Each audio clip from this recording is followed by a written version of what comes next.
Hello, I'm Deacon Robert Rule David of Assyrian Church of the East, Marshall Sabaya Parish, Flint, Michigan. And you've been a deacon for how many years?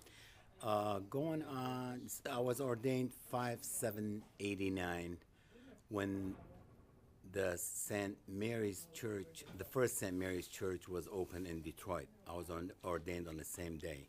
Now, you came from, was it Iraq or Iraq, right? Originally from Iraq. I was born in Iraq, came here in 1970 when I was 19 years old. And so in your church, your family's always been a member of the Assyrian We've been Church. lifetime, through generations, Assyrian Church of the East members. And you've been, and I know you're quite active in the church yet because you just got done, just finished the services here today. You've seen this church at a real high level of attendance, and now it's relatively low, but I mean, the spirit here is still pretty good. I think you still got a real hardcore group of dedicated people. What would you like to see maybe 5 years down the road? That this continue larger, or? We've been trying, the committee members have been trying very hard to keep the doors open. Thanks to Qasha Amir Roich of St. Mary's Church in Warren, Michigan, that comes every other Saturday and helps us out and gives us service. Would love to see more people attend the church, but unfortunately that's not happening. But we'll continue to do what we're doing for as long as we can. No, I think it'd probably be some sense of. I know you're not supposed to have pride in anything as a Christian.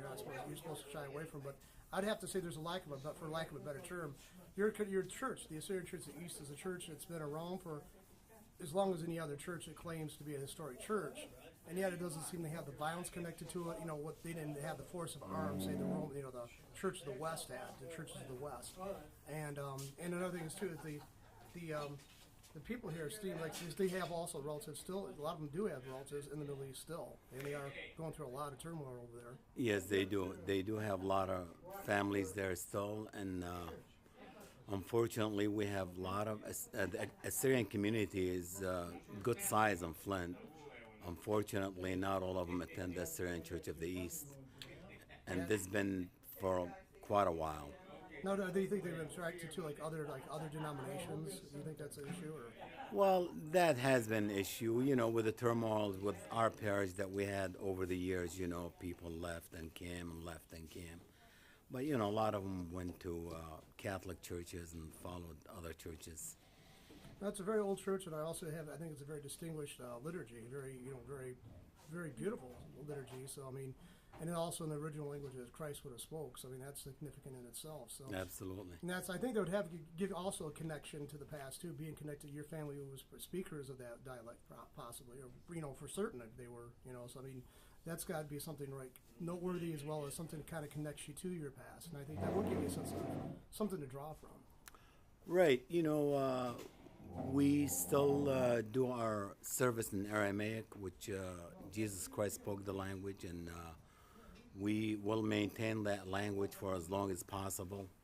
But over the years, we've had service in English here too. Mm-hmm. Try to please the membership in the church, but